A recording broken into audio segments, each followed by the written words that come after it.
صفحہ نمبر ہے 229، مستند مجموعہ وظائف۔ سبجیکٹ ہمارا چل رہا ہے جادو ٹونا آسیب و اثرات سے حفاظت کے لیے منزل، اس کے فوائد اور طریقہ اور عمل یہ ہم نے بیان کرنا ہے۔ اس سے پہلے ایک ویلاگ اس پر بیان کیا جا چکا ہے۔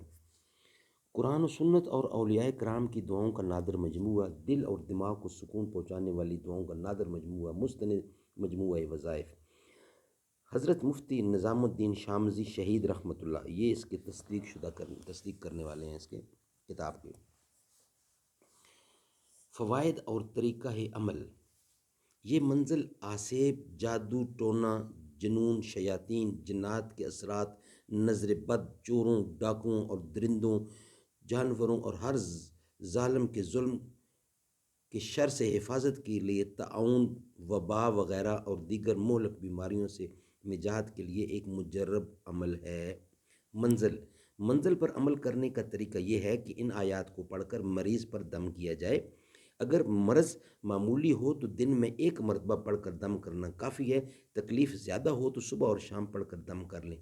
بوقت ضرورت اس سے بھی زیادہ پڑھ کر دم کیا جا سکتا ہے، اور مریض پر دم کرنے کے ساتھ ساتھ اگر پانی کی بوتل میں بھی دم کر لیا جائے اور مریض کو یہ دم کیا ہوا پانی بھی صبح و شام پلایا جائے تو اس طرح انشاءاللہ تعالی مریض کو جلد یعنی جلدی صحت ہوگی۔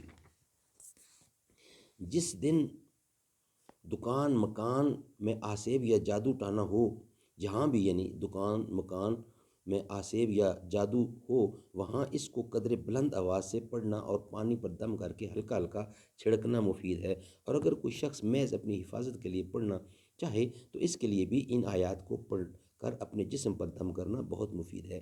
جادو، آسیب اور نظر بد وغیرہ سے انشاءاللہ تعالی حفاظت رہے گی۔ وضاحت یعنی ڈیٹیل اس کی کیا کہتی ہے؟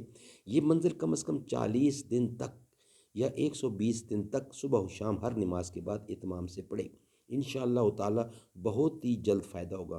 ہاں، اس کے ساتھ مرد حضرات 5 وقت کی نماز با جماعت یعنی جماعت سے مسجد میں پڑھیں، اور اس کے ساتھ ساتھ مسجد کو آباد کرنے کے لیے 24 گھنٹوں میں سے 2.5 گھنٹے سے لے کر 8 گھنٹے تک مسجد میں دینے کی کوشش کریں۔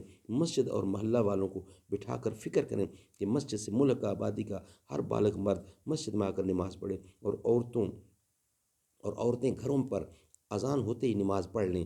گھر میں کسی جاندار کی تصویر نہ ہو، اور چھوٹے بڑے گناہوں سے بچنے کی پوری کوشش کریں۔ اگر غلطی سے گناہ ہو جائے تو توبہ و استغفار کر لیں۔ کسی کا دل دکھایا ہو یا ظلم کیا ہو، مثلا ساس نے بہو پر ظلم کیا ہو یا اس کا دل دکھایا ہو، یا شوہر نے بیوی کا یا بیوی نے شوہر کا دل دکھایا ہو، یا کسی مالک نے مزدور کا، ملازم کا، یا کسی استاد نے شاگرد کا، یا شاگرد نے استاد کا، یا کسی نے اپنے پڑوسی کا دل دکھایا ہو یا اس پر ظلم کیا ہو، تو یہ سب ایک دوسرے سے معافی مانگ لیں اور صدقہ کی کثرت رکھیں۔